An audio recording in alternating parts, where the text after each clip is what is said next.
خب سلام خدمت همکاران عزیز. تو این قسمت میخوایم با توجه به اون نقشه راهی که توی منوی شماره 2 در واقع یادتون باشه نشون دادیم، اکسلی که مشخص کرده بودیم، توی قسمت های زمینی و هوایی و دریایی ما گفتیم که قسمت اول در واقع که کارها از اونجا شروع میشه معمولا توی شرکت های مختلف، به غیر از اون قسمت های دیفاین که تعریفی ها بود، از قسمت IQB در واقع میاد، یا همون قسمت بوکینگ ها که سلز ها بوکینگ هاشون رو وارد میکنن، اطلاعات میاد از اونجا وارد OTMS میشه. ما میخوایم این قسمت IQB رو امروز بررسی بکنیم، ببینیم که چه شکلی باید اطلاعات توی این قسمت توی OTMS ثبت بشه. خب من نمیخوام با این همه در واقع آیتم های مختلف که ممکنه گیج کننده باشه این ویدیو رو جلو ببرم. میخوام که با یک یوزری وارد سیستم بشم که به عنوان مثال بر اساس دسترسی یک سلز طراحی شده و فقط اون قسمت هایی رو خواهیم دید که سلز ها باهاش کار دارن.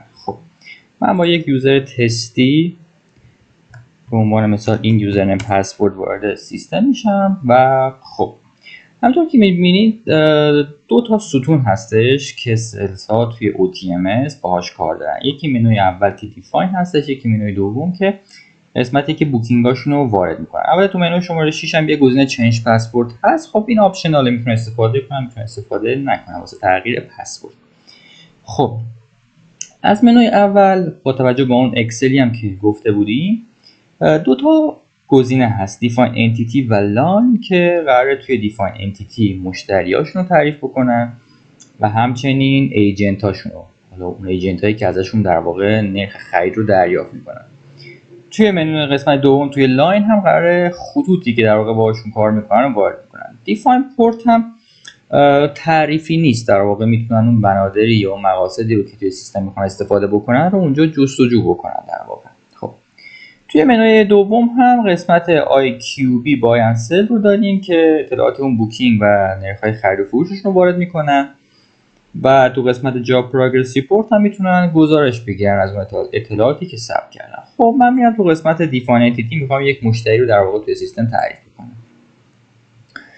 خب این فرمی که قبلا حالا شرکتایی که از OTMS استفاده میکنن خیلی دیدن این فرم رو، قسمت تعریف اشخاص هستش. همونطور که میدونیم توی OTMS در واقع منوها به خاطر اینکه یوزر فرندلی تر بشه و کاربرا سریعتر بتونن قسمت‌های مختلف سیستم رو یاد بگیرن، همیشه طراحی این شکلی بوده که سمت چپ جستجو بوده، قسمت وسط اطلاعات وارد شده و دکمه ها هم در واقع روی نوار سمت راست بودن. خب من میخوام یک مشتری رو توی سیستم تعریف بکنم. یه نکته که همیشه مد نظر داشته باشین، حتما قبل از اینکه یک مشتری رو تعریف بکنید حتما جستجو بکنید که اون مشتری تکراری نباشه. البته خود سیستم یک سری راهکار داره بر اساس اطلاعاتی که وارد میکنین که جلوی اطلاعات تکراری رو میگیره، ولی خب ممکنه حالا هر سلزی، حالا ممکنه بعضیا با اسپل های مختلف در واقع اطلاعات رو وارد بکنن، یا ممکنه مثلا عددهای مختلف وارد بکنن که خب سیستم دیتایی که وارد میکنه میگیره رو بر اساس اون داره اعتبار سنجی انجام میده. اگه اونا متفاوت باشه قاعدتا خب نمیتونه تشخیص بده که مشتری تکراریه یا نه. خب من میرم در واقع یک مشتری میخوام توی سیستم تعریف بکنم. خب انتخاب میکنم به عنوان مثال شخص هستش، شناسه ملیشو وارد میکنم. حالا من یک شناسه ملی در واقع شانسی همینطوری وارد میکنم به صورت رندوم. اسمش به انگلیسی مثلا میزنم علی، اسمش به فارسی رو وارد میکنم. حالا بقیه اطلاعات هم خودمون بعدا میتونیم پرش بکنیم. پایین هم دو تا فیلد ستاره دار داریم. یکی کلاینت کاتگوری هستش که فیلد کاری مشتری هستش، تو چه زمینه کاری فعالیت میکنه من انتخاب میکنم. فیلد 22 هم که در واقع اسم خودمون رو ما بازاریابیم دیگه، اسم خودمون رو از توی این لیست انتخاب میکنیم. مثلا من میزنم بازاریابش لیو بوده و سیوش میکنم. خب من یک مشتری در واقع توی سیستم اینجا اومدم تعریفش کردم. به همین شکل میتونیم ایجنت هامون هم در واقع نماینده ها رو توی سیستم تعریف بکنیم. مثلا من میگم من یه ایجنت هم دارم در واقع، حالا این دفعه میزنم نان ترید کمپانیه، شناسه ملیشو وارد میکنم، اسمش به انگلیسی در واقع مثلا من میزنم ایجنت نامبر 1 به عنوان مثال.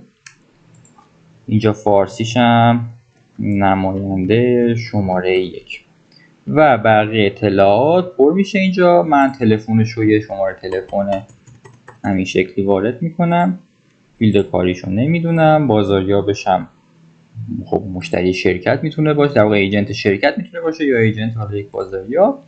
قسمت پایینم در واقع که نقشه رو مشخص میکردیم، در واقع مشخص میکنم که این فورواردینگ ایجنت هستش، نمایندمونه.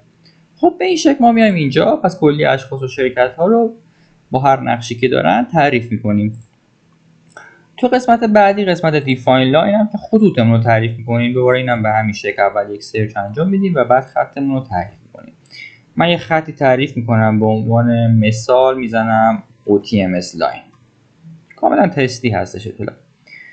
تایپش هم میزنم فورواردینگ. حالا ما اگه ایجنسیش بودیم در واقع انتخاب میکنیم آندر اور ایجنسی. خب من دارم فورواردری کار میکنم با این خطه و ایجنسی آفلاین یا نماینده خط هم در واقع میتونیم بریم قبلش تو قسمت تعریف اشخاص و شرکت اونجا تعریف میکنیم و اینجا مشخص میکنیم. خب من حالا چون به خاطر اینکه وقتی ویدیو کوتاه‌تر باشه یه تعریفش نمیکنم، همینجا مشخص میکنم و سیو میکنم. آپشن‌های زیادی تو این صفحه هستش، منتها خب من میخوام که یکم این ویدیو کاربردی تر باشه و چیز اضافه رو دیگه اینجا توضیح نمیدم. خب میرسیم به قسمت اصل کاری، در واقع منوی شماره 2، قسمتی که اطلاعاتمون بوکینگمون رو وارد می‌کنیم. خب وارد این قسمت میشیم IQB بایسل. صفحه‌ای هستش که اطلاعات وارد میشه. دوباره سرچ رو داریم، قسمت وارد کردن اطلاعات و گزینه‌ها. شروع می‌کنیم از فیلد شماره 4، اون قسمت سفید رنگ، اطلاعات رو وارد می‌کنیم. اطلاعات هم اکثرش مشخصه در واقع چیا هستش، اون اصطلاحات حمل و نقلی هستش. حالا اونایی که یک کوچولو ممکنه گنگ‌تر باشن من توضیح میدم.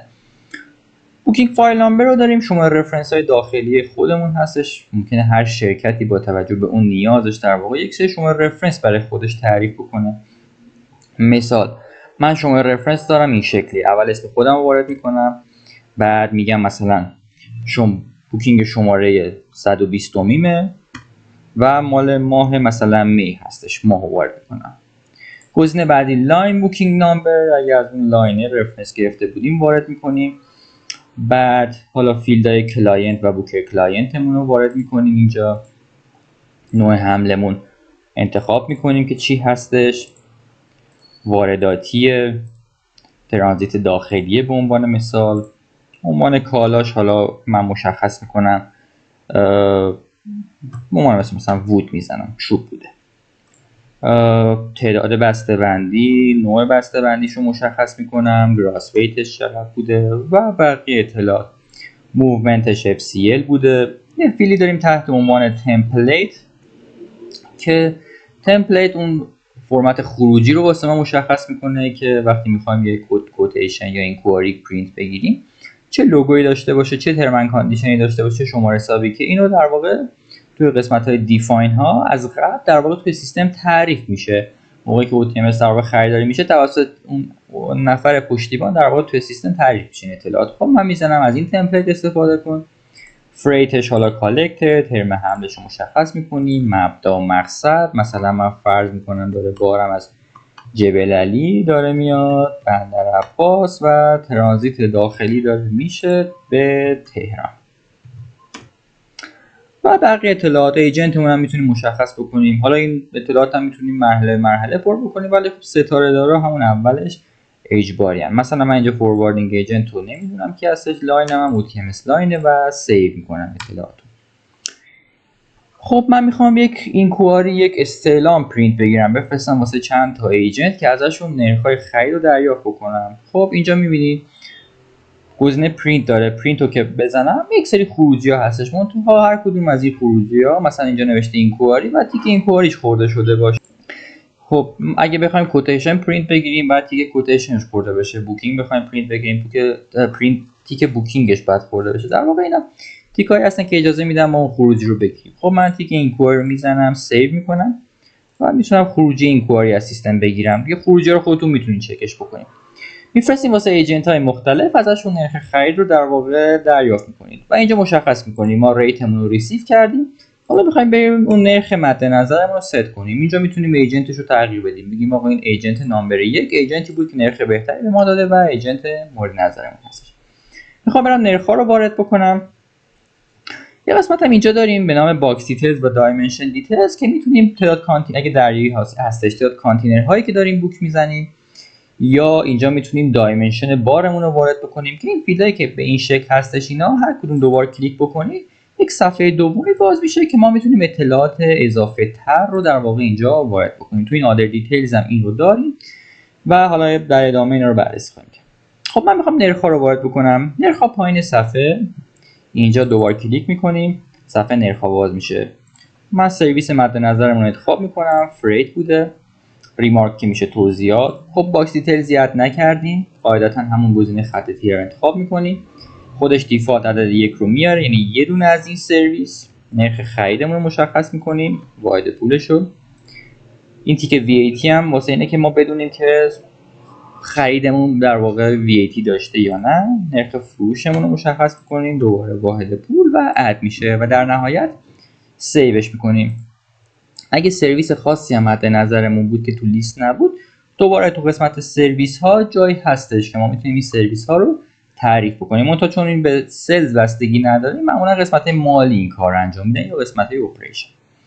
خب من میگم ریتمون هم ست کردم و میخوام کوتیشن پرینت بگیرم، پس بعد این تیک شماره 4 هم خورده بشه و میریم بعداً پرینت کوتیشن، حالا انگلیسی یا فارسی رو میتونیم پرینت بگیریم که خودتون میتونیم پرینت بگیریم که اطلاعات خود شرکت توش باشه که بعد ببینیم که چه شکلی هستش اون فرمتش. خب تیک شماره، فقط یه توضیح بدم، تیک شماره 4 میگه که کوتیشن اطلاعات ما توسط مدیر سلز تایید شده.